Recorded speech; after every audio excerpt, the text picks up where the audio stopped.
What's going on?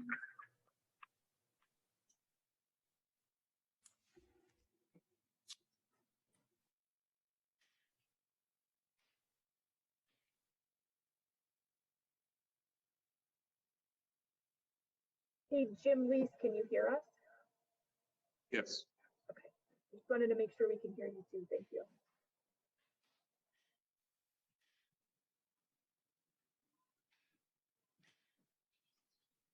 I can't see you, Candy. That's because my computer lid's closed. Okay, I'm helping out in the background until I can get it. I got it. I got it.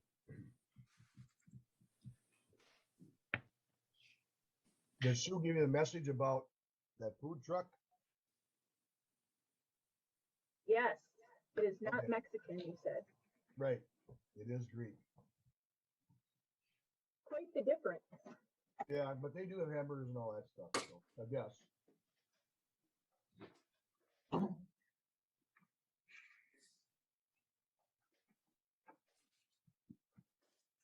All right, Candy, I haven't gone through yet to do, we still got a few minutes here. Yeah. I think we're missing.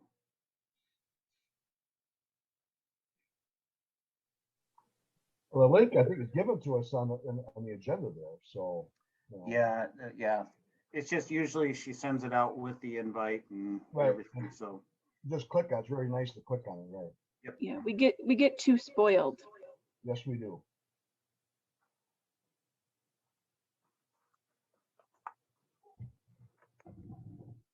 What have you got for board members so far? Village Speak board? for yourself. I am not too spoiled.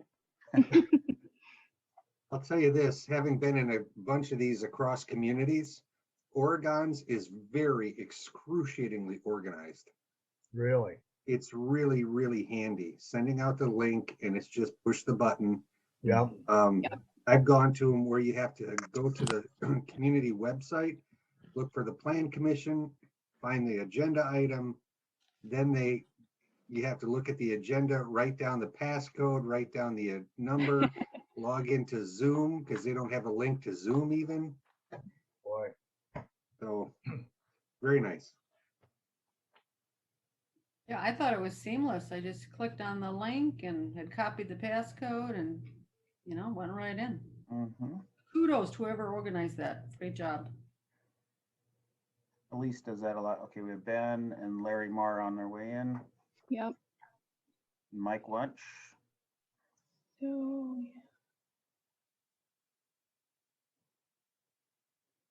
Martin Shanks, I've heard of him. yeah. So I think we're still missing Peterson and Mike. Okay. Yeah, we have Jerry and we have Got Jerry. We got Derek Belo. Yep. Carlene, Mike You'll have Wunsch. a quorum for the village board, right? Yeah. Yes. And Okay. I think Randy- Amanda's out of town. I think Amanda's gone to Illinois to. Okay. Actually, she's not. She's way up in the UP and doesn't have any That's right. kind of internet. She left We have- on Sunday. 5 out of 7 because Luke Stitch is still on leave. Yep. So I Wait a think minute. everybody's there, right? And then So I Plan can't, Commission.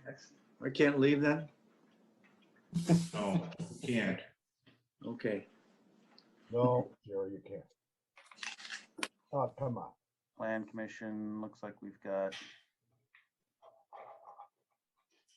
Patrick, Larry, Got Mark, Scott, John. I think you're pretty good. Got And quorum, Larry, yep. All right, good. And well, it's not 6:30 yet. We still have a little bit. Is there anything I need to do on this, Joy, for recording? Yeah, if you could please hit record. Figure out where great. that is first. Better tell them where that is, Jerry. Oh, In the bottom line down there, it says record. There's a button there. You want to make me co-host? I can help. I'm on these all day, every day. Here, record on this computer, record to cloud. That computer. Okay. Your Recording in computer. progress. All right. Perfect. Here we go. Thank you. Recording 6:30. We've got Kermit on his way in. I'm gonna reduce some people. Okay. All right, then it is 6:30. We will call the Plan Commission meeting to order. Let's have a roll call, please. Schnelly, Here. Glish, Here. Mar, Here. Molzon, Here. Smithback, Bano, Here. Meyer, Here. and Severson. Here. Thank you. Mr. Glish, your call now. Yes, we will call the village board to order. Can I have roll call, please? Yes. Who was, I didn't understand that. Is that me? Oleg, Here. Peterson, Wunsch, Here. Beschen, Here. Ditch, and Velo. Here. Thank you. All right, we're going to move on then to item 5, which is public appearances. Again, we'll read the statement that we read at the beginning of every meeting. I'm going to read it more exact this time with some edits in it. This is community input time. This part of the agenda allows members of the public to provide information to the Plan Commission, including items both on and off the agenda. Under the open meetings law, this agenda item allows the commission to receive information and to ask questions of a presenter to facilitate a better understanding of the information. Commission members may discuss procedural matters relating to the information, such as whether the information should be directed to staff or placed on a future commission agenda. However, commission members may not expand their discussion beyond such procedural matters. 15 minutes will be provided for this item with a 3-minute maximum per speaker. Otherwise, the agenda will proceed as posted. For agenda items with a public hearing, the public will be invited to provide comment at that time. For the remainder of the agenda items, the Plan Commission will not invite public comment, but the public is welcome to observe and listen. Everybody got that? Thank you. Yep.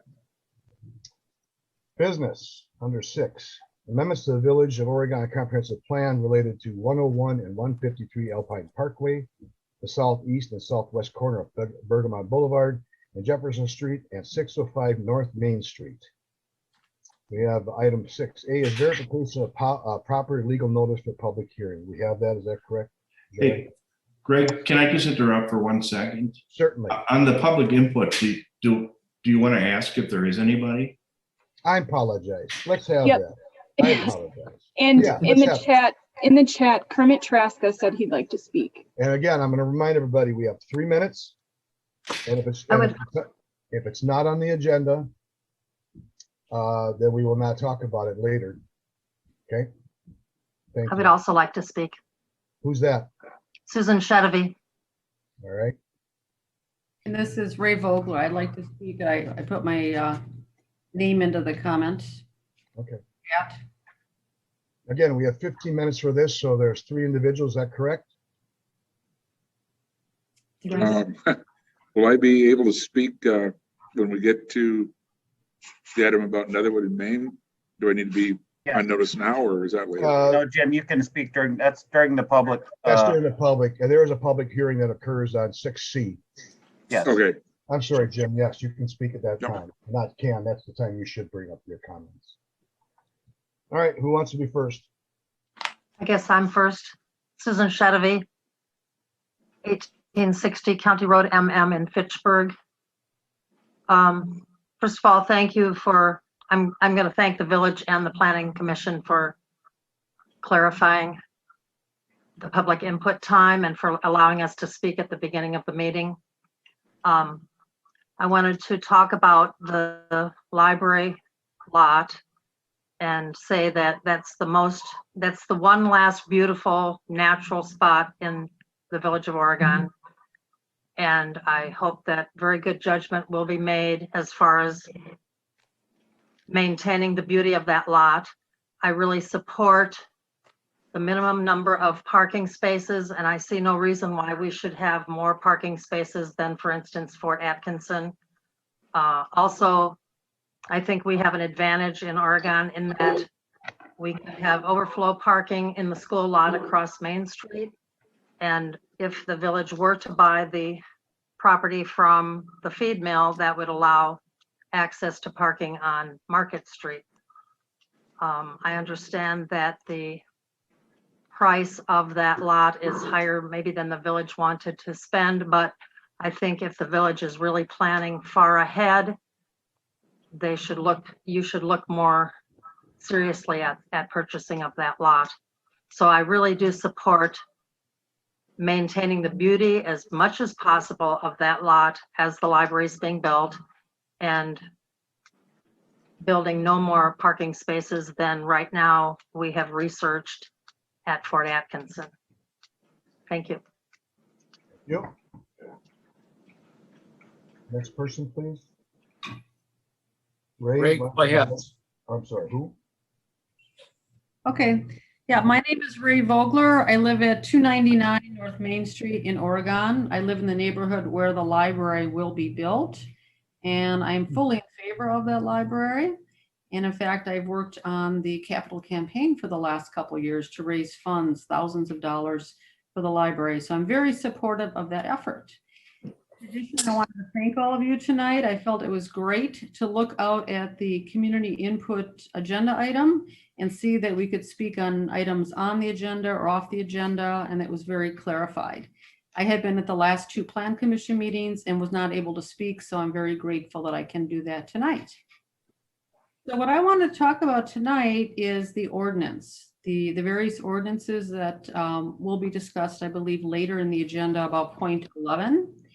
And my understanding is that Mr. Mike Slavny had helped write some new zoning ordinances for Fort Atkinson, and which were calling for 1 parking spot for 400 square feet for a library and for some other buildings. And I think that we should do the same here in Oregon. I think that Mr. Slavny and others put a lot of work into that, and that those ordinances make a lot of sense. Now, what I am finding is that some of the recommendations might be to have 1 parking spot per 350 square feet of the built out library. And what that would do is require them more parking spaces on the lot. And in addition to that, we need to take into account that there will be 1 parking spot for each employee on the largest shift. So we're thinking about 15 employees, 15 parking stalls. So what that comes to a comparison is 109 parking spots. We have 350 square foot ordinance, or 97. And if we look at 109 in that very crowded area, I think it's going to be very difficult to even place many parking spots down. The 97, even though it's lower, it's still high. And what I wanted to talk about is the differences between those two. If you look at 97 versus 109, that comes to over 3,000 square feet of parking. So we're talking parking that would equal some of the larger buildings, homes here in Madison, and in Oregon and Fitchburg and the surrounding areas. So over 3,000 square feet. And what I'd like to suggest is that we keep it small, keep the numbers smaller, and make it something that is also fiscally responsible. So if we go to 109, we're going to have more build outs. We're going to be spending more money, thousands more money just to do that, thousands of money to maintain them, to repair them, to do snow removal, and so on. So the smaller that we can keep that, the better, for all sorts of reasons. And the other option is that we can be using, as Susan said, so I won't get into it too much, we can be utilizing what already exists and utilizing some of the parking over at the school, and that's already paid for. So in a lot of ways, it's our ability to recycle what's already there and utilize it. And the benefits of this, if we do keep the 400 square foot ordinance similar to Fort Atkinson, some of the benefits would be, number 1, cut costs. We're all about that. It will create more green space. It would create more space for ground retention ponds, and those are very important to prevent flooding and drainage issues in this area. And more spots for bike paths going through, entries and exit for cars, and learning gardens. So in summary, I'd like to see us have a library that we all believe in, that we all are in favor of, and that this is going to be a great asset to the community, a community learning center. And I would highly recommend we go with the ordinance that was put forward by experts, Mr. Slavny, and that we listen to these experts and take into account their ideas. So thank you very much. All right, we did go over in that one. I allowed that, but that's fine. And Ms. Vogler, I have a question. Did you reference that the last meeting you were not allowed to speak that? That's right. Correct? Yes. And how was there anybody supposed to know you wanted to speak at that meeting? I had made it clear that I wanted to speak, but then you said that you couldn't speak during point 11 because it was old business. Really? Yeah, so that came up, and so Old business.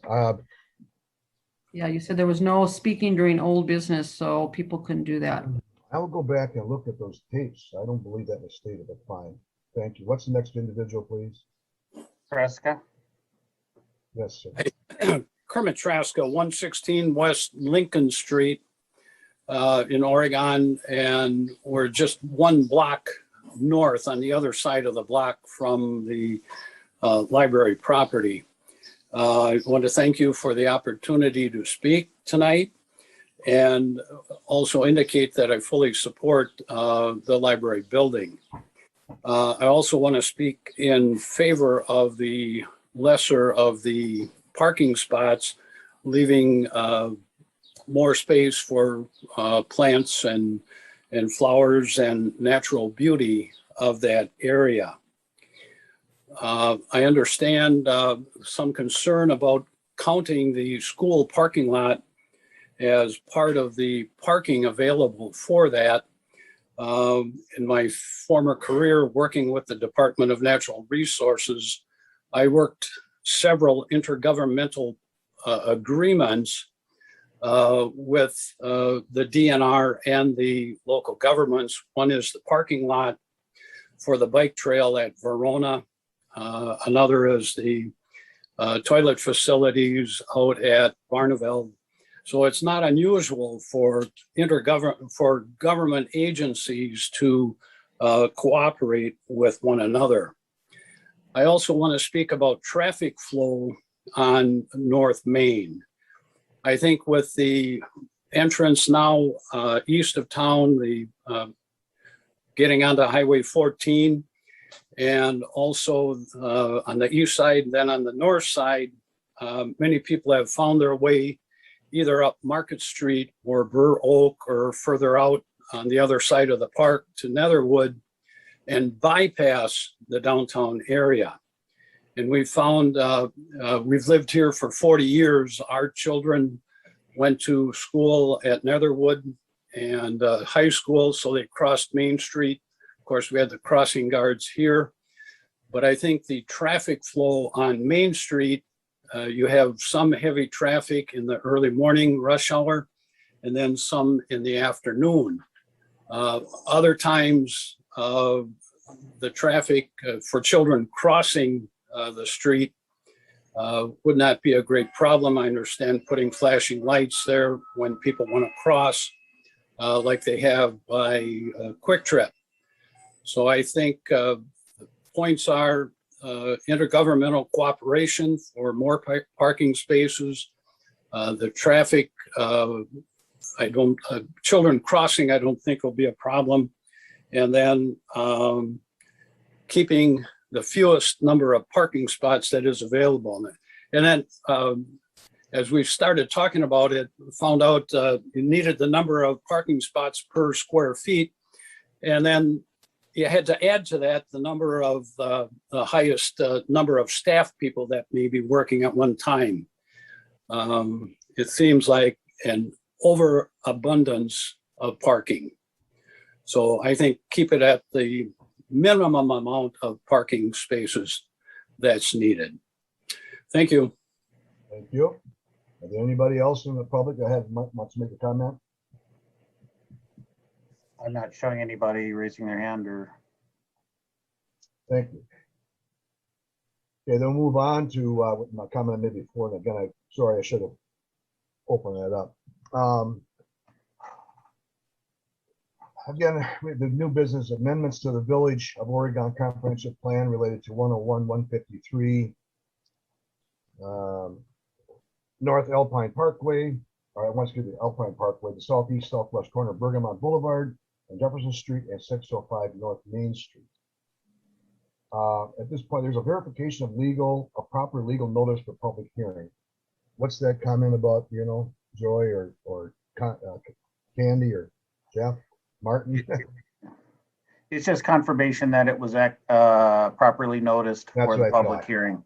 Okay, that's fine. And we can confirm that, correct, Joy? It was properly noticed, correct? Yes. Yeah, that's All right, correct. good, thank you very much. Okay, we'll go on to item 6B, presentation of proposed comprehensive plan amendments by the village planning consultant and village staff. Okay, and then we have Vanderwall Associates. I think Ben, are you on, or is that Mike, or who's going to be? Ben is? Yeah, I'll do it. And Mike and I will collectively answer questions. So, okay. Hello to all. My name is Ben Rohr with Vanderwall Associates, colleague Mike Slavny that you all know very well. I'll be kind of doing a brief presentation here of the proposed amendments, and then we'll open up the public hearing following that. So basically the amendment schedule is one that you may be familiar with. We met as a village staff back in May to discuss these proposed changes. Then we sought the adoption of the public participation plan from the village board and the plan commission. Here today, we're having the public hearing before the village board and plan commission, seeking a recommendation from the plan commission following that. And then on July 12th, seeking adoption via the village board. In general, the proposed future land use map changes here this evening. One along Alpine Parkway is to reflect the village hall plans and new ownership by the village. And then on Bergamot and North Main Street more accurately reflect desired future land use in that area based on some other conversations that have been had at the Plan Commission and surrounding development patterns that have kind of developed over time. So this map, kind of hard to see here, but there are the three amendment areas called out in red, but within the next couple of slides, we'll dive into them a little bit deeper in detail. So the first one being 101 and 153 Alpine Parkway. These two parcels face Alpine Parkway at the corner at the intersection of Jefferson Street. The northern parcel is designated as planned office currently, and the southern parcel is designated as neighborhood business currently. As you know, the village has acquired these properties, and the future proposed designation here this evening would be institutional, which would not only reflect current ownership, but accommodate the proposed development of the village hall and uses in the future to the south there. So yeah, just like I said, purchased by the village, and the bank will be planned to be renovated in addition to the space to the south, acting as play fields for a period of time and potential other public uses moving forward, which all fall under that institutional designation. The second grouping here of proposed amendments are at the southeast and southwest corner of Bergamot Boulevard and Jefferson Street. Basically, there's three parcels. You can only see two here, but one very tall, tiny, small parcel in the corner there. They're both designated as neighborhood business currently. Proposed designation is mixed residential to accommodate proposed development for future multifamily in this area. As you know, to the south, there is existing multifamily. So this would be a proposed continuation of that land use pattern moving north. And then finally, the third is related to 650 North Main Street, a large parcel that is at the intersection of Netherwood Street and North Main Street, just before you get to the kind of commercial development to the north. Currently, this area is designated as planned neighborhood on the future land use map, which is intended for a mix of residential uses, but mostly single family homes. The proposed change is to planned mixed use designation. This would allow for flexibility in terms of providing additional options related to both residential opportunities and commercial opportunities in a mixed use kind of pattern, which would reflect kind of this transitional area between neighborhoods, existing neighborhoods to the south and to the east, and that commercial corridor further to the north. So with that said, we'll open up the public hearing. Excuse me. Yeah. I have to do that. And Randy, no, I know. I'm sorry. I was just going to lay out the next okay, steps. Randy and I have to do that, but okay. All right. No, go ahead. Go ahead. Sorry. All right. Thank you. Thank you. Okay, at this time, we'll open a public hearing for the discussion of this proposed comprehensive plan amendment. Randy? Absolutely. Let's open it up. All right. Move on then. Let's see, acknowledgement of submitted comments for public record. We have that stuff right there, correct? Do we have any comments or statements from the public regarding this change in the comprehensive plan? Great, we got Jim. Well, Jim, you got to say something. I was figuring. Okay, I'm sorry. I raised my hand, but I guess it didn't show up. No, this is virtual. That doesn't work for you. Could you go back to the map that shows our property on Main and Netherwood? Yep, I will here. One more. One more, okay. Yeah. Okay. So you've got the big rectangle running with parallel with Netherwood Street, and there's the smaller. Can I make the narrow one there? The smaller part down here, right next to it, just outside that red boundary, that is also our property. It's like 77 by 100 and some feet long. Would that be then included into that replatting or redesignation, however you guys say it? Not, I mean, it just this area that's being, I mean, Ben, I don't want to speak for you there, actually. Why don't you go ahead and answer that? No, there was only one parcel that was properly noticed and identified as a proposed change to be included in tonight's meeting. Well, could that sliver be added in if we do go ahead with this, that everything is the same then versus that little island? Jim, this is Mike Slavny. Is that your request? Well, it's just a question. I had a couple other things I wanted to ask, but I didn't want that to go unnoticed. We took that in on trade on a house we sold 20 years ago. But it basically has always been considered part of that bigger area when we look at designs of it. So if the big area was one configuration, wouldn't that be a little goofy that the small area was a different one? Yes. Does that make sense? Yes. Okay. So I guess if it was going to be redesignated, and I had a couple of questions about that, I would prefer it, I think, if everything was the same that we owned. Does that make sense? Understood. Okay. So then I guess my other question would be, if it's residential now and we're going to mixed use, is that correct? Or that's what you're saying? It's SR4 right now. Okay. Single family residential. That's what it is right now, right? So we would still be able to have, like if it was kind of more toward the corner, smaller professional buildings, and then perhaps duplexes as the buffer between the professional buildings and the residential homes that are there now. Would that fall into this new proposed designation? Jim, this is Mike. You've got residential single-family zoning now. Right. And as long as you keep that, you can put single-family homes anywhere on that property. The primary difference between the neighborhood designation and the planned mixed-use designation is you can have a wider variety of office and commercial buildings, and they can be larger with the planned mixed use if something bigger comes along than 5,000 square feet. Yep.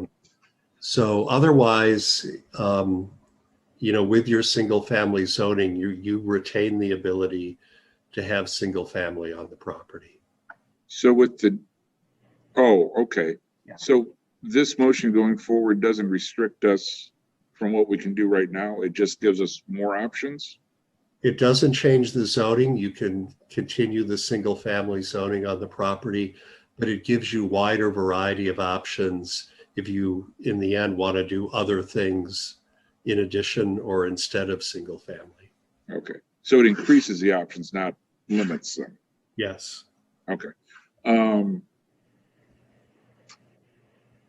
And then I guess I spoke for a minute with Jeff. This probably won't affect our real estate taxes. No, in Wisconsin, neither the comp plan recommendation or even zoning affects taxes, because in Wisconsin, by state law, property assessments have to be based on the actual use and development present on the property. Yeah, that's pretty much what Jeff said. So,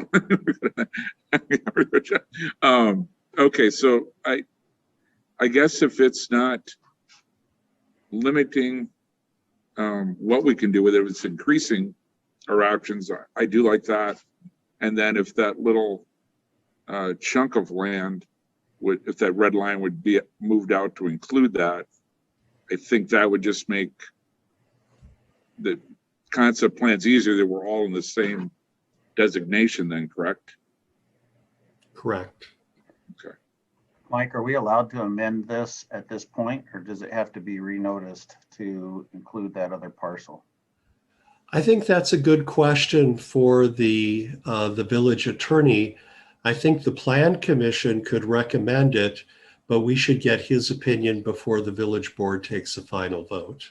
Okay. And I've seen villages interpret this either as no, we'll have to re-advertise, but I've seen others say, as long as the property owner is making the request and the plan commission and the board agree, it can be done. Okay. So I think we need to hear what Mr. Dragney has to say.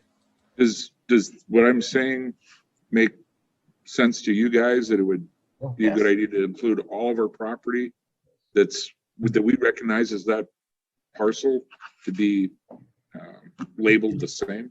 It does to me, Jim, and I apologize. I saw the line and forgot about the sliver.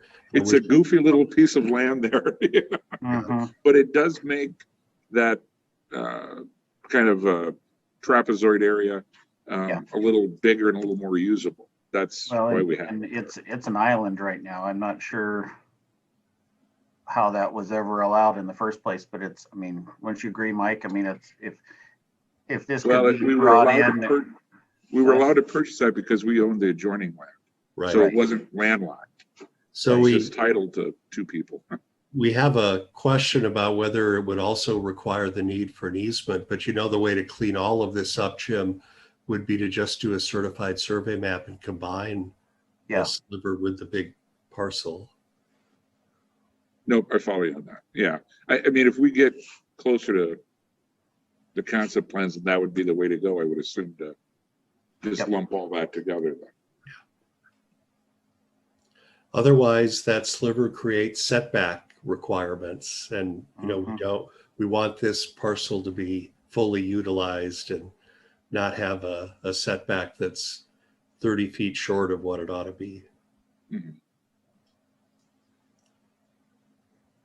No, like I said, it was originally purchased just to make that smaller pasture area more usable.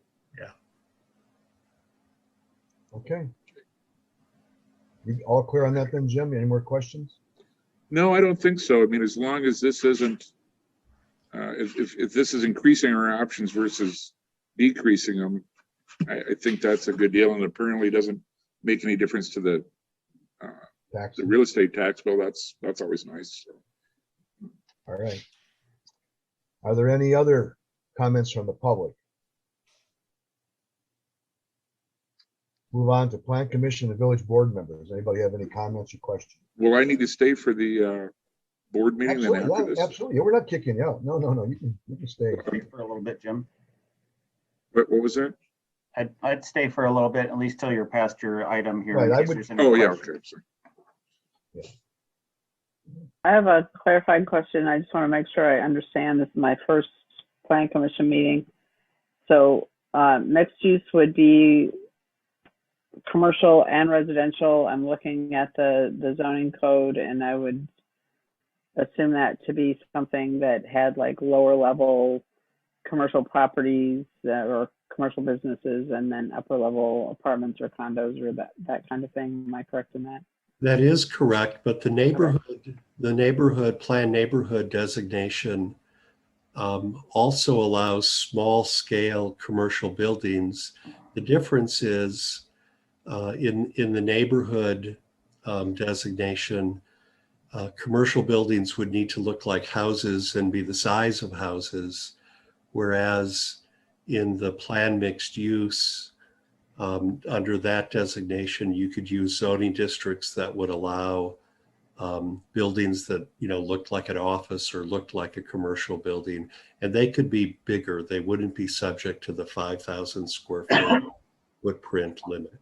But in terms of mixed use, both designations, the current one and the proposed one, would allow mixed use buildings. Thank you. But Mike, I think it's fair. The zoning has not changed at this point. It's just the designate. Yeah.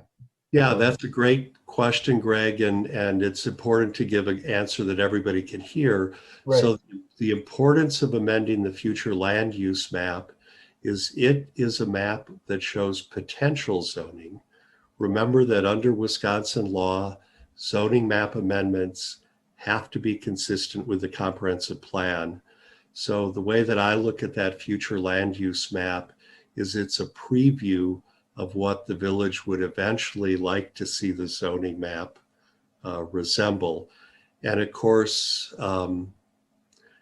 the property owner, Jim, could either keep his single family zoning, or if this amendment goes forward, he could ask for any of the zoning districts enabled by that plan development designation. And that's described in the text of the comprehensive plan. But I summarized it for you. Jim, you understand that? Vaguely. Yeah.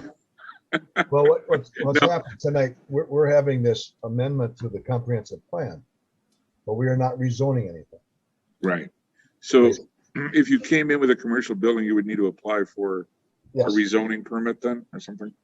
Right, you would come in you would apply for a rezoning, and Elise would look at the comprehensive plan and this map in the plan, and she would confirm whether or not the zoning district you asked for is enabled by that category, the plan mixed use category in the comp plan.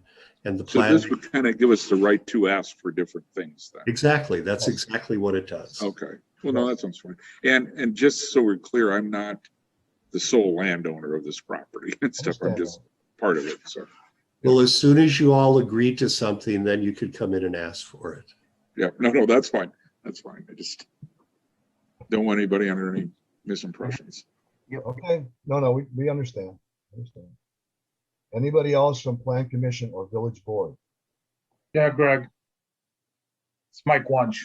I have a question about the lot that is being changed from neighborhood business to mixed residential.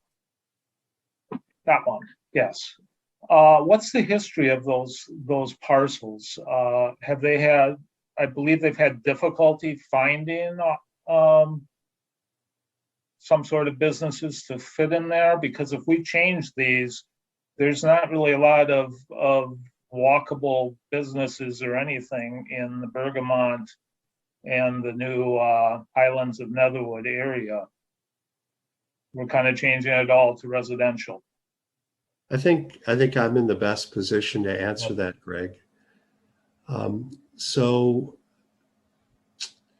boy, almost 20 years ago, we adopted our first future land use map in a comprehensive plan. And we recommended everything north of the pond, across the top of the Bergamot, and then everything west of the pond as well, to be neighborhood business. And we were hoping to create a walkable neighborhood center, both south of Jefferson and north of Jefferson. And we were successful on the north side in getting some parking lot oriented commercial, not much. And both in the north area and in the south area, the property owners have been trying for almost 20 years to find buyers for commercial uses. And they've just struggled. And then bit by bit, to the south, we've allowed the owners of the Bergamot to transition some of that neighborhood business area to the multifamily units that are there west of the pond. And I think everybody was surprised, including Fiduciary, the property owner, about how popular those units were.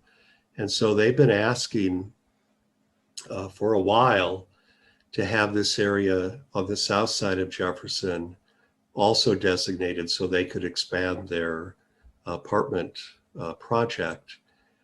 And they came in recently and talked to the Plan Commission about this. And I think there was, as I understood it, there was a general consensus that now post-COVID and with people working remotely, it was going to be even harder to find commercial users on the south side of Jefferson.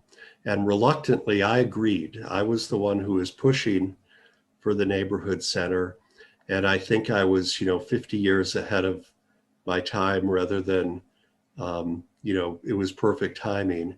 I think once all of the rooftop gets out there, we'll have some additional interest in commercial, but there isn't any now.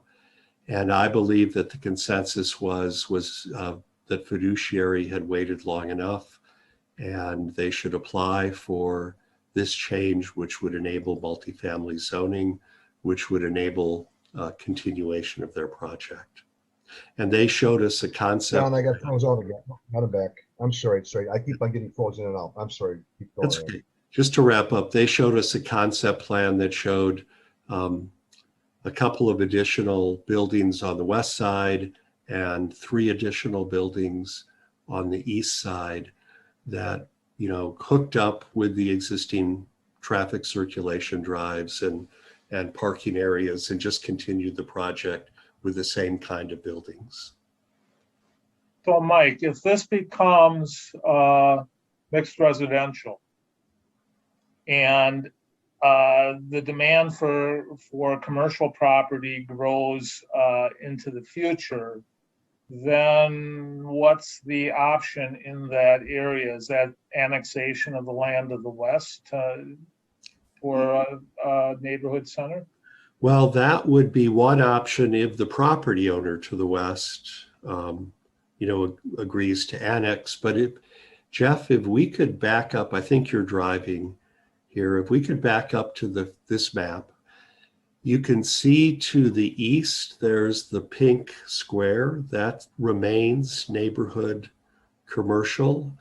And then across Jefferson and Oregon Center Drive, there's the maroon area, and those have retained their central business designation.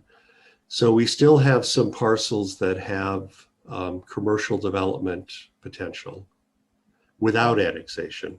Unfortunately, for a colorblind person, I will never see some of your designation. So Can you let's, see my Jeff, hand? let's Can you let's see my put the pointer? hand. So that parcel currently is designated for neighborhood commercial. Okay, got it. And then those two parcels, we still have the designation for kind of Main Street type buildings, mixed use buildings up there with commercial or office on the ground floor and residential above. Okay, thank you. Mhm. That to answer your questions then, Mike? Yeah, it does. Anybody else? Plan Commission, Village Board? Thank you, everybody. Okay, then for Plan Commission, actually, Randy, I'll let you close your part first, I guess. All right, the village board will close the public portion of this item. Okay, Plan Commission, the public hearing is closed. Thank you. Moving on, response to public hearing questions by village board consultants. We didn't have any really public questions other than this release. That's been taken care of. I understand. Okay, Plan Commission and Village Board, any discussion on this? Anybody see any real problems? I think, Mike, you already made your comments and questions. Anybody else has any questions about it? Okay, then the Village Board will act on whatever recommendation the Plan Commission has at their meeting on July 12th, 2021. At this point, I guess, Randy, you can adjourn your meeting. Okay. I'll take a motion from somebody on the village board to adjourn. Pollock moves. Okay, Pollock, and then I think Mike, I heard Mike second. Okay. All those in favor say aye. Aye. Opposed? All right, village board is adjourned. Thank you. Thank you, everyone. Thank you. Okay, we'll move on. Plan Commission meeting will continue. Discussion, possible recommendation of comprehensive plan amendments to the village board. We'll handle each one of them separately, as shown on the agenda. The first item is the 101 Alpine Parkway from planned office to institutional, and 153 Alpine Parkway from neighborhood business to institutional. Any discussion on that, or do we have a motion to recommend village board? So Greg, this is Randy. I'll make a motion to approve that. Okay. Do we have a second? Second, Bino.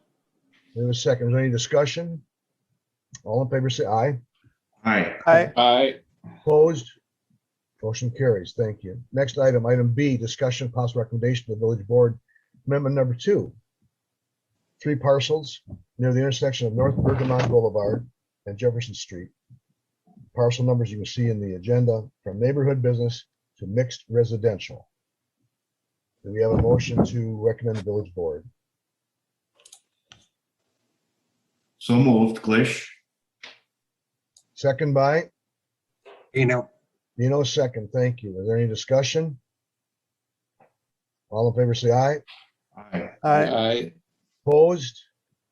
Motion carries.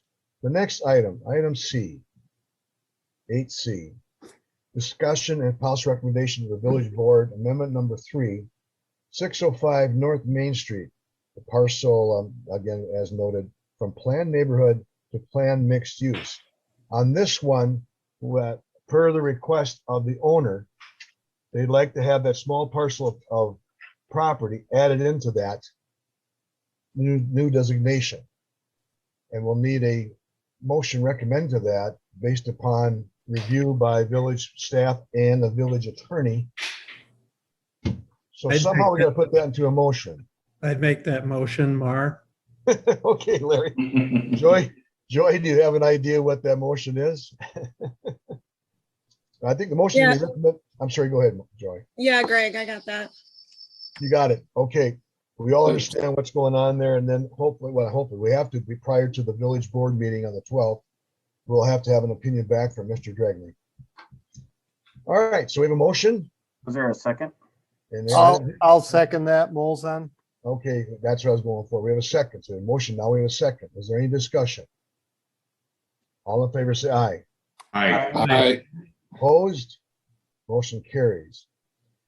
Item 8D, Delta, adoption of resolution number 21-36, recommending parcels to be amended in the comprehensive plan to the village board.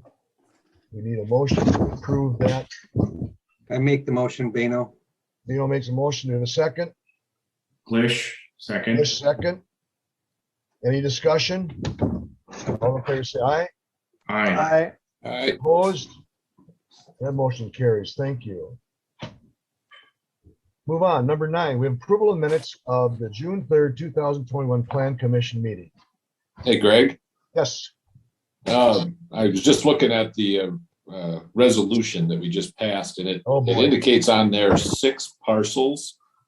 And I'm wondering if we should clarify that we're approving 7 parcels. Well, it didn't say their actual parcels to be amended will be revised after the meeting, depending on, well, the recommendation of the plan commission. Right. It indicated 6 parcels, on the written resolution. So I'd hate to have the attorney stop it just because of that. So. Well, what we'll have. Okay, so let's go back and let's make sure we do this correctly. I modify my motion to adopt the resolution number 21-63, recommending the parcels to be amended to include the 6 parcels contingent upon the addition of 1 parcel approved by village staff and village attorney. Thank you. And it's 2136. That's 21. Like I said, 2136. Or, yeah. So did you amended your second? Is that what you said, John? I think I made the motion. I made the motion because Larry originally made the motion. So, okay. Oh, I'm sorry. Larry, I'm sorry. Larry, you want to make that motion that John just made? I'm sorry, it's kind of backwards. I will make that motion as has been stated by our secretary. It was Maren Molson. All right, John, and you will second that motion. This is not exactly recorded, but okay. You right, John? You're going to second that motion? Yes, I will. Outstanding. Thank you so much. So we are all clear on that. Thank you for bringing that up. Joy, are we okay on that now? Did we get the right people? Scott's always sitting there looking between. Yeah, we've got it. Thank you. Okay. Got it. Okay. Any discussion? All in favor, say aye. Aye. Motion carries. Thank you so much for that clarification, sir. Scott. Appreciate it. And then I suspect, Joy, then this resolution will have to be corrected for my signature. Is that correct? Yeah, we'll have that ready for you to sign. Okay, thank you. Yep. Item, get your glasses again. Oh, I'm sorry. Now we go back on to approval of the minutes of June 3rd, 2021. So move, Greg. This is Randy. All right. Thank you. Do we have a second? Second, Molzon. Molzon. Thank you, sir, Patrick. Now, before I go for that, this is brought up that somewhere along here, somebody was stating that we would not let them talk. Is there someplace in these minutes where that is indicated? I don't think, Joe, you never heard anything on the tapes, did you? I want to make sure record on this.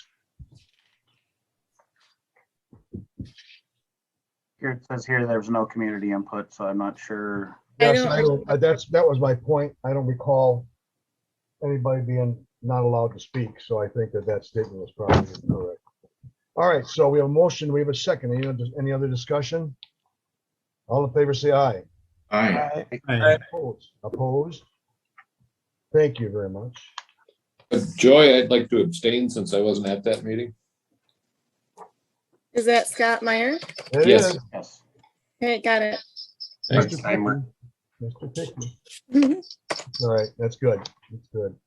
We're gonna move on then to communication miscellaneous business. Item 10A, discussion possible recommendation of village board certified survey map for 1053 and 1075 Park Street. This is the Culver's parcel. Yep, and they're joining the lot. Is that correct? They're joining together. Correct. If you look on the map here, so we have two, long time ago when this was the hotel and this was the restaurant. The Right. two brothers had this split with the hotel being on the backside and the restaurant being on the front, and had this really screwy kind of dividing line. And that's why we purchased this, so this would eventually be all combined into one lot. Okay, So this is just one more step in that process. got it. So don't have anybody here for petitioners not here to make any comments, correct? No, not that I'm Okay. aware of. Plan Commission have any questions regarding this? We're just cleaning this up so that Culvers can build on it. I have two questions. One, is screwy a technical term that we use when using CSMs? Yes, it's more of a lesser known technical term, but we use it a lot. Well, it is with this- Perfect. Thank you for the clarification. It is with this particular public works director, yes. Yeah, exactly. My other Usually question used is to actually describe more, it. it's actually real. I noticed that on the north property line, there's sort of a hatch, and that indicates that there is no access for that lot. Is Culver's aware of that? No, there is access along that. No direct vehicle access. If you take a look at the key in the top left of the CSM. Yeah. Uh-oh. Uh-oh. Because no, we checked into that. Their property, it does allow access off of there. Where did you see this? No direct access. It's in the legend. In the legend. That is not correct. Well, then we can't approve it.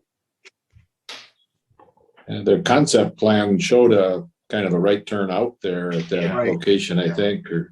Right. Something like that, yeah. And I don't want to approve it if they think that it is, but it's showing as not. No. Because I had checked into that. The DOT property begins right here.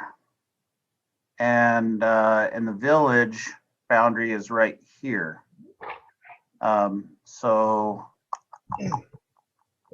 they have no say over this roadway anymore out here. Yeah, I would recommend that this maybe be tabled to the next Right. meeting for clarification on that, because I think that's an important part of the use of this parcel. It'd be a right in, right out only. Correct. All right, so we will table it. Is there anybody here from I'm sorry, Greg, I know you asked. I said no, I didn't think we did, but Yeah. I didn't hear anybody pipe up, so. Well, this is Todd Reimer with Culver's, and Oh, we I'm were. sorry. Oh, thank you. Thank you. Yeah, I'm so sorry. we had planned on that, and we were. I thought we had gone down the path where we had determined that access was allowed there. Yes. We're really not far enough along on a site plan to, say definitively whether we'd use it or not, but we had assumed it was there. yeah. All right, so I agree with you. That's what we saw in the concept plan. I just don't want you to, this to get recorded and then it's a legal document and now you got to go back and try to change it. I totally understand and totally agree. Okay. Yeah, Todd, I'm 99, this is Jeff Rao with the village. I'm 99% sure this is not, that is not jurisdictional along there for DOT, but so that's why it'd be my recommendation. Yeah, put it on hold for just a little bit and then let's get that straightened out. Yeah, let's get it right. Totally agree. all right, thank you. Thank you very much. Good call. Good catch, John. Mhm. You got one. 10B. Just so I'm clear, we're going to table that until August 5th then? Yeah, I'll be on vacation Okay, thank you. with grandchildren, all kinds of grandchildren. Good. Okay. Okay, item 10B, discussion possible recommendation village board final plat for phase 2 Autumn Ridge subdivision, first addition to Autumn Ridge. Submitted by Hopper Development. Staff comments. Anybody? Anything we have to say about it? Yep, real happy with it? Yeah, we've reviewed it. Our engineers have reviewed it. There were just some real minor changes. I know that Bruce, the engineer, has or will be addressing. So I think with the recommended approval of the final plat, subject to, final staff approval and annexation of the land to be complete, including the adopted annexation agreement and annexation ordinance. Okay. Question, probably for Jeff. One concept we saw on this, they had some angled parking along Outlot 6 for the park area, and I don't see that in there anymore. That's because this is just the plat, not a design drawing. Okay. So it doesn't, this just shows the extent of the right of way, not what's being done within that right of way. And also, I mean, this is part of dedicated to the public. So, we have the ability to, even if we wanted to add even more, we could, although this is a pretty steep slope here. Yeah. But some additional parking along there might be helpful with an intersection right there. It's a pretty large park space and not a lot of access frontage there. Right, yeah, I think we definitely like the idea of the parking all along here. That gives them, that ability to stack some soccer moms and dads there. Yep. We don't have the petitioner here, is that correct? Or we have the representative, Bruce, you're on, correct? Yep, I'm here. Any questions you have, Bruce? I think, well, you go back and look what Elise's planner's recommendations would be incorporated into the motion. Correct? Correct. And that takes care of the village board, or excuse me, the village consultant's comments, which again, I don't like to see very long, but I guess it's a very minor stuff. It's minor stuff, and they've already addressed most of them. Okay, Correct, that's Bruce, what happens. Okay. Yep. The most important. Any more questions? Mike Slavny has something. Yes. Right. The most important recommendation is just a reminder that the plat cannot be recorded until it's annexed. Right, and that's what we have down here.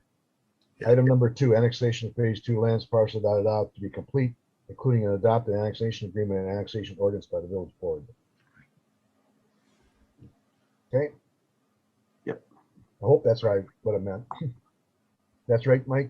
That'll take care of it? That's correct. So we would withhold the signatures that are required on the plat until annexation is complete. Got it. Okay. All right. That makes sense. And then we need a motion to the village board recommending the recommending approval of the final plat for phase 2 Autumn Ridge subdivision, first edition Alpine Autumn Ridge, contingent upon compliance with the planner's recommendations in her memo dated June 21st, 2021. So moved, Molzon. Molzon, thank you. Do you have a second? Second, Severson. Severson, second. Thank you. Any discussion? All in favor, say aye. Aye. Opposed? Motion carries. Thank you. Okay, upcoming plan commission meetings. Okay, I will be gone August 5th. I'm getting a knee replacement in the middle of August. I'll try to make that. And then by that time, when is this next one, the August 5th, is that going to be a In person. In person, correct? Thank you. Everybody, we're going back in person. All right. Okay. All right, so everybody pay attention to that one, I guess. Can I just double check that other, I already have 2 people gone, including you, Schnelly. So I just want to make sure we'll have quorum for that in August. Yeah, go ahead. Does anybody else think they might miss that meeting or? I think I'm going to miss that also, Severson. Okay. So now you're down to, well, you got, yeah. Okay. Think that's it then? Joy, you have me as missing that, right, Molzon? Yes, yeah. Patrick, I do. Yep. And I will also miss the September meeting, unfortunately. Okay, thank you. And what was the reason why? I'm sorry to interrupt you, Joy. What was the reason? I guess if anyone else thinks for August they might not be here, if they could just let us know. Yeah. Thank you. I'm sorry to interrupt. A Thursday meeting. Why was that Thursday, September 9th. Why we not have, because of Labor Day or something, or? It's not the first Thursday. Right, we've traditionally gone to the second Thursday in September because of Labor Day. Okay, that's what I figured. Okay, good, they give me more time. All right, well, we got that. Any other communications, miscellaneous business? None. Unfinished business, we have reviews of zoning code requirements for parking standards. Mike, have you been working on it already? Yeah, so I provided these that we used in Fort Atkinson. We've used them in Wausau recently also. You know, Fort Atkinson is the size of Oregon. Right. Wausau isn't. Felt that was a better example. And we've seen a decline in parking use in the peak hour across the country for many land uses. And based on that, we've recommended in Fort Atkinson that we can modify some of the parking requirements. These are all based on the Institute of Transportation Engineers traffic generation study book that's used for traffic impact analyses. And so what we have are the land use in the left-hand column, what Fort Atkinson is using, what the Village of Oregon is currently using, and then Elise's recommendation is in the right-hand column, and she worked with Commissioner Bino on this as well. And we had a discussion about these. And so I think this reflects the consensus of Elise, John, and myself in terms of our recommendation. Good. Anybody have any questions on it? It's very well presented. So. One area that I noticed is on the townhouse multiplex apartment section, right on the first page of it. We're potentially recommending going to 2 parking stalls per 3-bedroom. And the existing is at 2.5. And I'm wondering if that's going to be adequate or not. A 3-bedroom unit often does get more than 2 cars. Well, Scott, you have a lot of direct experience here in the village, and I Yep. think it's important to take your opinion into account. Yep, areas, and again, with a business, if the parking lot's full and a few people decide to shop elsewhere, you know, that's one issue. But when they park there all night, every night, and they overflow onto the road, it causes problems with snow removal and things like that. We tend to get, you know, clusters of housing in those areas, and, you know, parking can get a little cranky. So that was the one area in here that I thought might be a mistake. So Scott, would your recommendation, looking at the last column there, we would change that initial 2 to 2.5 per 3-bedroom, and then 2 per 2-bedroom? Yes, I think that's a reasonable number. The 1-bedroom, you know, I don't know if the 1.5 is maybe more appropriate or not. I'm not as concerned on a 1-bedroom of that being, you know, a vast problem. But on a 3-bedroom, it's common to get, you know, three drivers and 3 cars there, you know, every night. I'll pipe in that. Scott, I think that why I was okay with what Elise is proposing is I don't do more townhomes. I do more apartments. And in apartments, you have a lot of 1-bedrooms and very few 2s and even fewer 3s, if ever. And if you've got a multitude of 1-bedrooms, having it 1.5 kind of covers you for, you know, visitors and overflow and stuff like that. But I think that you know, you're absolutely right. For 3 bedrooms, it's usually like going to be two, I don't know, nurses, 2 doctors, 2 lawyers, 2 whatever, that are renting it, and they do have 2 vehicles or sometimes 3 or whatever. So maybe it would be 2.5 per 3 bedroom or more if it's a townhome, and then 2 bedrooms or 2 for 2 bedrooms and 1.5 for 1 bedroom more efficiency. That would seem to give us the flexibility to allow an overflow amount if we're going to do something like that. Is that reasonable? Yeah, I think, you know, having a little extra in there, and then you always need guest spaces and things like that. So that kind of allows the overflow. And our code divides each of those dwelling unit types separately, so we can split the recommendation per what John and Scott together have come up with. And the other question I have just above that on duplex, twin house, 2 flat, it says 3 per lot. I thought we had been requiring 3 per dwelling unit. Is that not correct? We do require 3 per dwelling unit. Yeah. Okay. And the same with mobile home. And, you know, mobile home park is typically 1 lot for the whole park.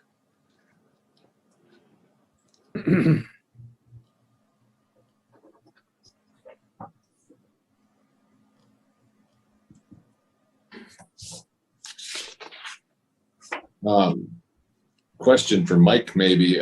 I know nationally in the urban environment, there has been a movement to greatly reduce parking, you know, in cities and, you know, downtown denser areas. Has there been such a movement in suburbia? You know, I haven't seen any stories or studies about it like I have the urban environment. There has, but when we all worked on the code, I think all of us were working on it, except Grenier. Grenier's gone now. You know, our 1 per 300 was spot on at the time, and we're recommending 1 per 350. And you note that we want to keep all of those rows the same because those uses often switch in and out of the same spaces in a strip mall. But I think the 300 to 350, which is a relatively small change, is sufficient because our 300, you know, already made the big reduction. Before this, it was 1 per 200 or 5 per 1,000. And there's more of a difference going from 1 per 200 to 1 per 300 than there is 1 to 300 per going to 1 per 350. So I think our, you know, we did the lion's share of that adjustments when we did the code originally.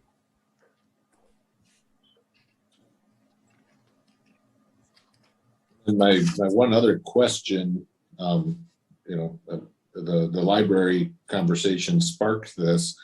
I don't have any of those drawings of how many spaces and stuff were on the last plan that I saw, but at the 1 to 350, this doesn't totally solve the problem at the library, does it?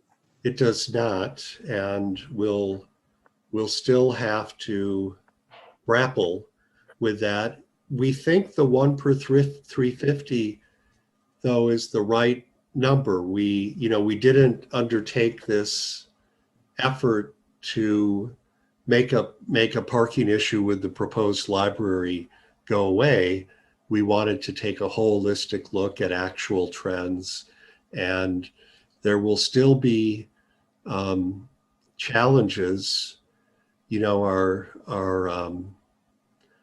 one part of the site plan that's going to eat up some significant amount of land is stormwater management. And, you know, the village has been prioritizing that concern really above all others ever since the floods. And we haven't had floods lately, in part because we we've adopted more stringent requirements, but those eat up some space.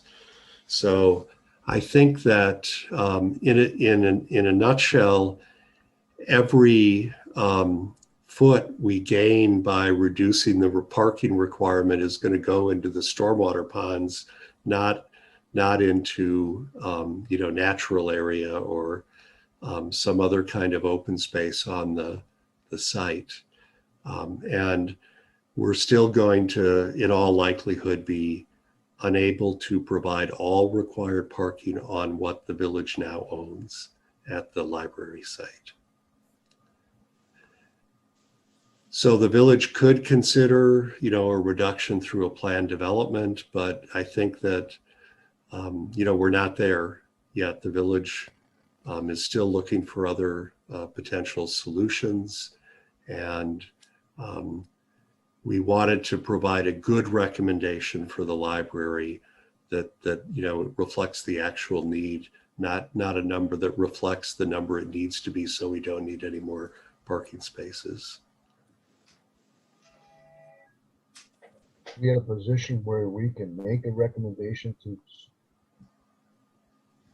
the staff to draft that text based on our discussion at this point. We'll be changing again the information that Scott had brought up. Are you comfortable with something like that, Mike? I feel that Elise was very comfortable with this. She was, we've got a very well qualified plan commission with, great knowledge, and she was looking forward to a broader discussion, but she was comfortable with the numbers that are before you. Okay, so all we have to deal with again is changing a couple of designations at the apartment with, or whatever the office, I believe, was it, with Scott. Before we do that, Mike, I'm going to press you a little bit. In the meeting, the last meeting, when you talked about Fort Atkinson's numbers, you said that those were derived from national standards, from national planners. Why would we want to get away from that? And instead kind of using a gut check and saying, I think 350 is a better number than 400 based on personal experience. Why not trust the data from national experts that have studied this? Well, that's a fair question. And I think that Elise didn't want to reduce the requirements below where we wouldn't have an issue. 1 per 400 was working in Fort Atkinson. There is more on-street parking in Fort Atkinson, and I believe that's why they were comfortable going to 1 per 400. That explains why they were comfortable on the library requirement. A lot of on-street parking in the downtown, but in the suburban areas, the 1 per 400 is proving itself. I think perhaps Elise felt it was just a little bit more conservative to go with the 1 per 350. Patrick, I also, I provided to Elise sort of a prototypical for the office type use, like a 1,500 square foot tenant space. And if you just sort of quickly put a piece of paper, pen to paper, the code says that 1,500 square feet, that's about 15 people that would take up that space. But reality is, by the time you get it in, it's about 5 offices, a break room, a bathroom, a receptionist, and then you got a couple of visitors. So it's about 8 people. So zoning would allocate, and I'm just reading off of what I had worked up. The zoning code would allocate 4, or under the Fort Atkinson zoning code, or 5 under our current zoning code for a 1,500 square foot tenant space. But current office designs are for smaller, so they're both less than what we would be asking for that would actually be in that space. So I think that to go from 4 or 5, and there's actually going to be 8 people that could possibly be using that, is probably, that's a safe thing. The other thing that I'm seeing in office designs is, yes, people are working remotely, but when they are working in the office, the desire is to have smaller workspaces which would mean that you have higher densities in the same sort of footprint. They're going to more of the open office footprint, and instead of having an area for each person that's about 8 feet by 8 feet, it's down to about 4 feet by 6 feet. So you're getting multiple people in a space that used to have not as many.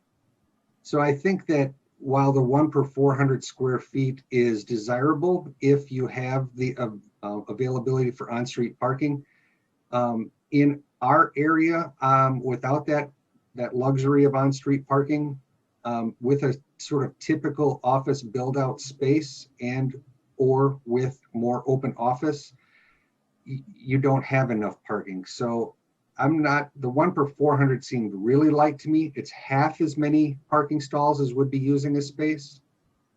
So 1 per 350 is moving us towards the 400, but it's not as tight as what Fort Atkinson is doing. Does that make sense? I understand. I mean, we have a critical thing with the library, and I agree we shouldn't decide the capacity of the library based on, just the land itself, but it's going to be a severe impact. That number does make a big difference. As somebody said in the beginning, it's the difference of 12 parking spaces when we apply that to the library. And so I'm very concerned that I don't want to say arbitrarily, I respect your experience, but in the case of the library, that we don't assign a number that is too stringent, particularly when there are a lot of options for that. With respect to the other uses, office uses, that's different than an institutional use, than the library use. So I personally have a concern about using the number 350 for the library. I think as those that spoke at the beginning of the meeting, we need to do our best to preserve that space. My experience in seeing libraries is rarely are the lots filled up. And I was up at Egg Harbor's library, which has a beautiful new library with a facility that caters to weddings. And that lot was half the size of what we're proposing for our library here. So I just have a concern if we have national standards, that are supported and we're using a gut check rather than paying attention to those standards. And that's fair. I understand that. I then, if we're going to be talking about the library, I did another analysis on a 10,000 square foot building with an occupancy of, picking a rough number of 300. I mean, the library is going to have an occupancy of 700-800. And then I just put in 15 staff just for a number. Granted, those two numbers are just random. But in a 10,000 square foot building, that doesn't seem too outlandish for the type of use. Under our current code, you would either have 40 or 90 parking stalls required for that 10,000 square foot building. With the Fort Atkinson, and you have to default to the higher number. So it is not an either or. You have to default to the higher number. That's 90. In the same 10,000 square foot building, under the new code for Fort Atkinson, it would either be 25 or 115. So the Fort Atkinson would actually have more parking requirements than the current Oregon zoning code. You have to default to the higher number. That's the way that it's written. And it's either or, the higher of the two. So, I think that, again, what we're doing with the proposed for the library is to sort of bring that down from what we had to make it more manageable, but less than what it currently is at. I mean, it's the zoning code, according to the Fort Atkinson, it's a huge disparity. Okay, so this is Sievertson, and I'm share the same concerns that Molzon is talking about. And I use the library frequently. And you never see the library full. I think there's that issue. I think there's also the issue that Kermit Traska brought up, and that is the fact that there, on the very few times when there would be a full library parking lot, that there are other options across the street, and there are going to be the flashing lights and everything. So I'm thinking the 400 is a workable solution. And given the constraints of the lot and the concerns about keeping the runoff to a minimum and the beautification of the area, for me, that addresses the situation. So what I'm hearing, looking at Elisa's recommendation for library or museum, so keep going down, Jeff. One more page, I believe. Oh, 2 more pages, sorry. Keep going. There we go. Oh, right there. Mm-hmm. So what I'm hearing is we look at this last column and the 350 would be changed to 400. Is that what you're saying, Patrick? That's what I'd like to see.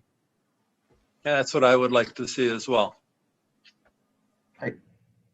The only comment I have is what I understand the highest uses. Libraries are changing to more programming, and the new building will be programming space.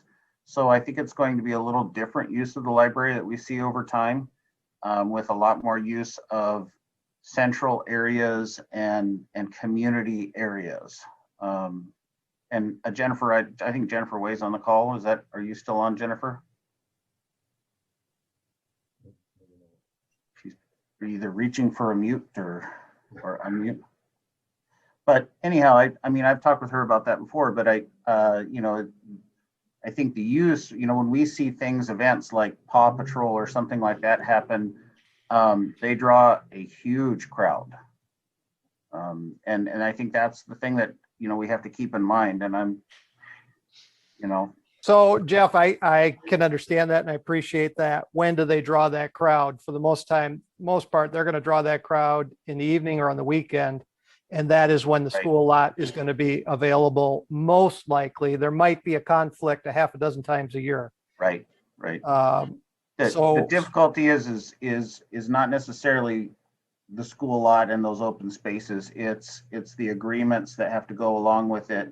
And I mean, just because the space is there, it's like if you're right next to a church and you say, well, the church is empty 6 days out of the week, we could just use those space. Unless you have an agreement with them, you really can't be counting that towards your parking requirements. But it seems like the school administration has been amenable to an agreement in the past. Oh, I understand that, Patrick, and I'll tell you, I've listened to what you guys have said. You probably heard me this before. I'm adamantly against using that school lot, and you smile about it. I'll tell you what. You put your telephone number on there. The first child that gets injured, let that mother call you. I don't care if they got lights. I don't give a damn what they got out there. Children are unpredictable. Greg, let me finish, please. Go ahead. No. We're trying to shoehorn this library in there and try to appease everybody because they want some walking paths. I get that. But at the end of the day, we have a library on a piece of property. That's where all the amenities belong. The parking, the building, everything. And just because there's a parking lot across the street doesn't mean it's there to be used. And I'm telling you, I'm sorry, but I am adamantly against it. I would be scared to death of having children cross that street. So that's my point. Greg, I'd like to respond to that. I appreciate what you're saying. As the parent of 2 kids that had to go to school, I was deathly afraid that they had to cross Main Street by themselves when they were young. Thank goodness we had crossing guards. But my response to you is that number one, kids are going to cross Main Street to get to the library. If they're coming from school and they're unsupervised, they're going to cross. The kids are not going to be driving to the Netherwood lot or to that lot. They're going to be with a parent if they're in a car, and the parent is going to be crossing the street with them. So either way, the street is going to get crossed, and there has to be an accommodation for that. It's not ideal, I agree, but I don't think we're endangering kids by utilizing that lot for parking, because they're going to be with someone, with an adult who has to drive. Okay, I respectfully disagree with you. So Greg, can I ask Mike a question? Yep. Mike, so I just want to clarify. You said the national standard, if I heard you right, is 400. One space for 400. That is the national. Excuse me. What, Greg? I'm sorry, I got froze up, and now you're back. So okay, is that right, Mike? Correct. Okay. Mike, this is Jennifer, the library director. I apologize. I was trying to unmute while Jeff was talking earlier, so I apologize.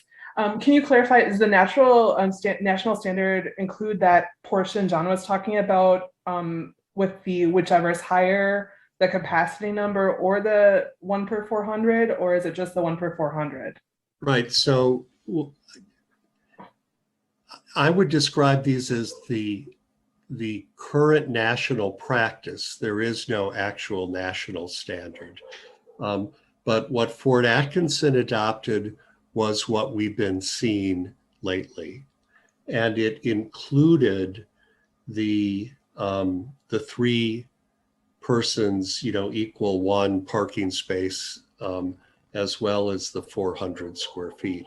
And so John's analysis showed that if you use that approach and if you have a lot of seating in the library, we could end up with a bigger requirement.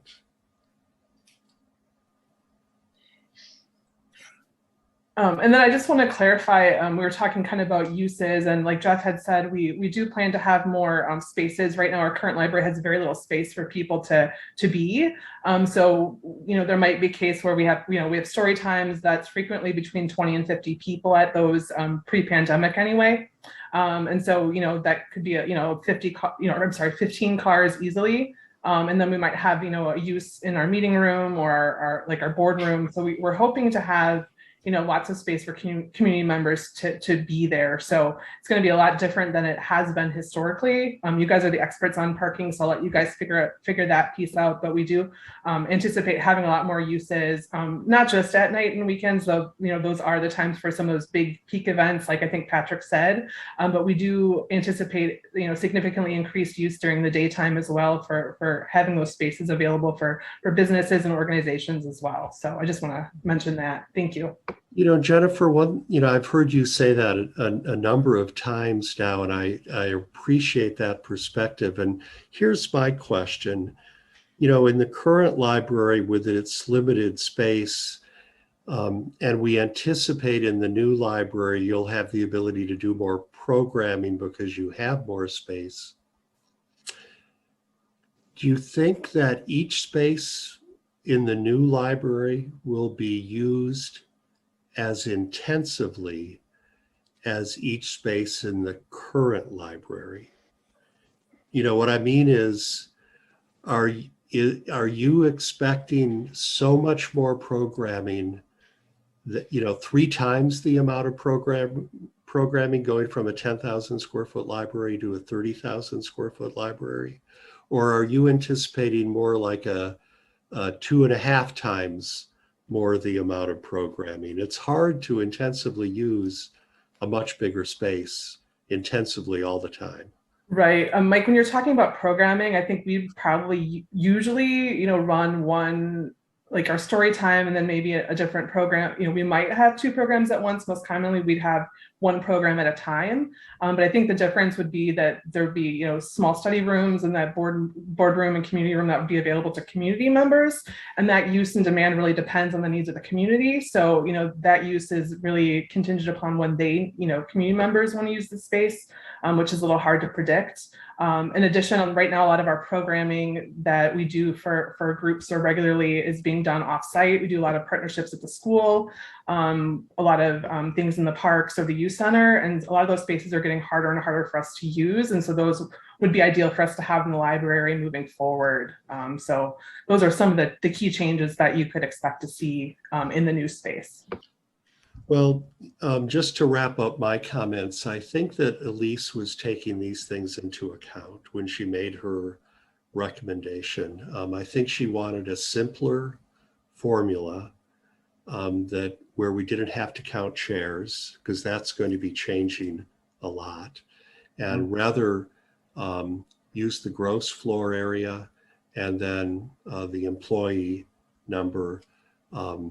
Over time is a lot simpler to, it's more of a constant than when we're counting the chairs like Fort Atkinson needs to do. And when she and I talked about this, she saw that as a important advantage of her recommendation there in the right-hand column. I would tend to agree with that. I looked at the floor plan for the new library, and I sit on the design review board. So if you look at the program, it's like 1/3 stacks or book areas, 1/3 gathering space, and 1/3 sort of staff support bathrooms kind of space. So roughly. So if you take a look at what the existing library has, it isn't anywhere near that.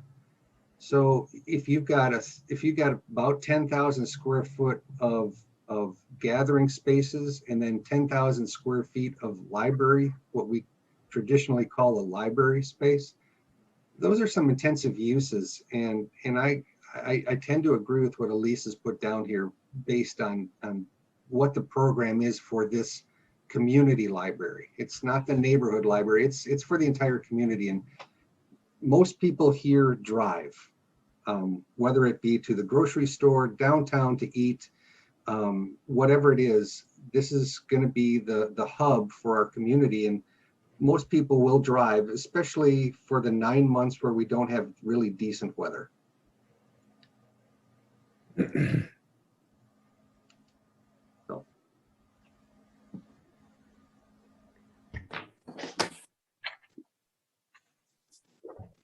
All right, so we need to move on something here, don't we?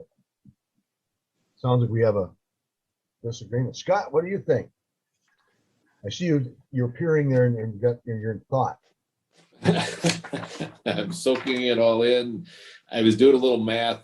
Is my recollection correct? And somebody mentioned 30,000 square feet. Is that the range of the sizes proposed? Scott, this is Jennifer, the library director. Yeah, the current size proposed is just around 33,000 square feet at present anyway. Yeah. So, whether 350 or 400, it's 11 spaces different. And I can't believe that 11 spaces makes or breaks, whether this works or not. If it is, maybe we're asking too much from this particular site. I think a lot of analysis has gone into this, and Elise has worked these numbers several different ways, and John's assisted on it, and I'm comfortable with the 350. Thank you. I have the same sentiment, Scott. Elise has put time in this. Mike's put time in. John's put time into it. Everybody that's had experience, that actually have experience in this type of application. That's what the numbers seem to shake out.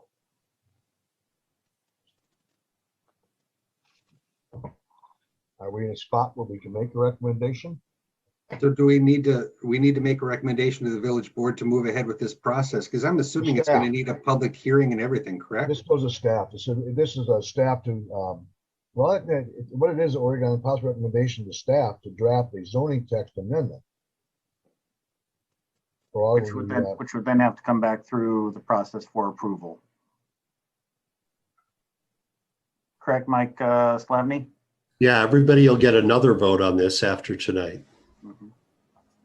We got to talk about it more. Yeah. But then at that point, it's already in the text. True. Does that require a public hearing again as well, or? Yes. Because a change to the zoning code requires a public hearing. Well, it'll be just more than our little bunch here, us 7 white men, or 8 white men, whatever it may be. And I'm sorry. Well, then I'll make the motion to make the recommendation to move forward with the zoning code requirement changes. With the thing, but again, with, I'm sorry, with what Scott brought up, changing that back, all right, because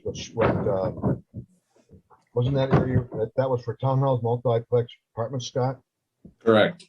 We wanted to go back to the 3 per 3 bedroom.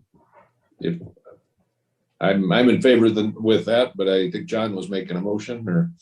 I understand that. That's why I brought up the job before he finishes his motion. Okay. All right, I make a motion to have staff move forward on the zoning change with the change that on the townhome multiplex apartments, the 2.5 per 3 bedroom or more, 2 for 2 bedrooms, 1.5 per 1 bedroom or efficiency change. Thank you. We have a motion. Do we have a second? Second from Meyer. Meyer seconded. Discussion. Just one point for clarification. The columns that are not filled in, I'm assuming there are no changes being proposed. Is that the idea? That's what I would I assume. That's correct. I hate to use the word assume, but that's what I would take that as. These would be the proposed changes for Oregon 20 code, Right. 2021 code. With the heading off of Patrick. Got it. Okay, thank you. Any other discussion, questions? Motion and second. All in favor, say aye. Aye. Aye. Opposed? No opposed? Motion carries. Thank you. New business, none. Staff reports.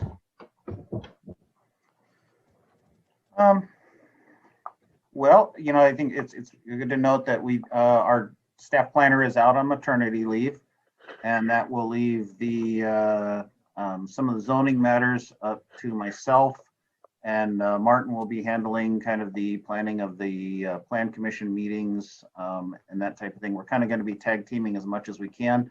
Elise obviously handles a ton when it comes to our developer and our kind of our plan commission type stuff. She's been an incredible asset for that, and will continue to be, but she's gonna have her baby, and we haven't heard any update yet, but she'll have her baby and then be out for her maternity leave, and then we will anxiously welcome her back. Quite amazing how I've noticed with her now just taking a stepping back for 2 months or 3 months. It's a little bit, unless we bring Mike back in here, make you work longer, Mike. That's what we should do. No, I'm a short timer. Well, since we got Jeff and Martin working on this and Elise is gone, I say we go back to new business and ask for a new movement to double our pay. There we go. There we go.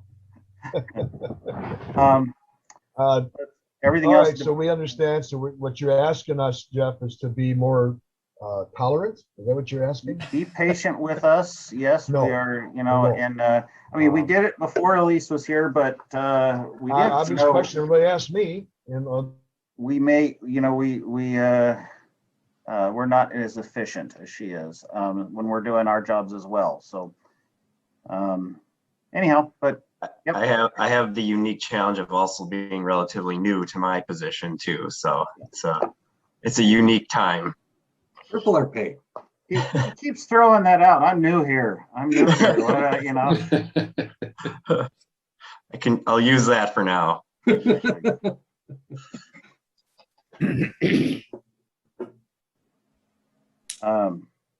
Any questions on development work? Things that are going, if you notice that Bergamot 5C is under construction back there on the wooded area behind north of Augusta and west of the older portions of the development. So that is ongoing. Back now. I'm back now. I got thrown off a little bit. Yeah, and Patrick, you might have. Yeah, I've noticed they're doing a little work on Main Street. Yeah. I have a nice mud pile in front of my house. Excellent, excellent. So I do have a question for you. Sure. It looks like they're having to go deeper than 12 inches. Looks like they Correct. ran into a lot of clay. correct. Yeah, there's a reason that road was falling apart. Yeah. Are they going to put curb and gutter in all at once, or are they doing section by section? Well, I mean, it's an extruder machine, so they will come along and they will do a whole block and then move the machine whole block. I mean, I don't know. It's all Dane County work, so I don't know if they'll do one block both sides and then bring that up or whatever. Yeah, that's my question. Do they intend to get pavement down in blocks at a time, as opposed to waiting, doing curb and gutter up the whole length of Main Street, and then they will do curb and gutter, I think, all at once, and then come back and do the paving all at once. That'd be my guess. But they'll bring that after they do the curb and gutter, they'll bring it up to within 5 inches of, and then of course your driveways and that type of stuff will have small ramps, and then they'll come back with, I think it's 5 inches of asphalt. Put down two different layers. One. Yes. Oh yeah. Yep. Yeah. And then they'll have to come in and do the striping and update the signage and everything like that. So I'm sure I missed part of it, so I apologize. We are close on the utility completion, aren't we? correct. Yeah, our utility contractor is almost all of the utility work is done, including all of the water reconnections and everything. And that's gone pretty well. We had one additional shutdown up at McDonald's that we didn't anticipate because of a error in the record drawings that we came across. And so we had to make a longer connection up there at Broad Street than we anticipated. But Speedway's been doing a great job. And I mean, it's disruptive. I mean, you're working right down the middle of the busiest street in the village. So I only appeal to people in any public environment, just slow down. It doesn't, people on Market Street, people on Grove Street, all these just slow down. It's not worth it. Well, the squad cars are taking care of some of that already. So. Yep, exactly. And the four-way stop at Netherwood and Market has helped a lot. That was really tough. Yeah. But that's been a great suggestion from numerous people. And so we implemented that, and I agree, Patrick, it's helped out a lot. I had to put the stop signs on Netherwood practically out in the middle of the road to get people to see them, but it's working now. You don't think that'll be continuous after this, will it? Or you? No. No. Nope. Yeah, you got to be careful. I watch people, they blow right through it, but they're coming west. So. Yeah. All right. What's estimated completion date? August. Nice. Okay. Yeah, I mean, it'll be it, and you asked for a date. August. Right now, I mean, it's definitely slowed them down having to do the over excavation and the geotech fabric with Breaker Run. But Dane County does a nice job on their roads. They're not trying to give us some cheap substitution or anything like that. They're doing a nice job, and so a little patience right now, letting them get done. It's been, obviously we had 2.6 inches of rain in about an hour and a half yesterday, yesterday. And yeah, that causes some grief. Okay. Any other questions from anybody about staff? Thank you very much, everybody, for being patient. Let's have a motion to adjourn. So moved, Bino. A motion by Bino, second by Mar, seconded. Any discussion? All in favor, say aye. Aye. Aye. Opposed, motion carries. Thanks, guys. Appreciate it very much. See you in a couple months. Take care. Good night. Good night. Good night.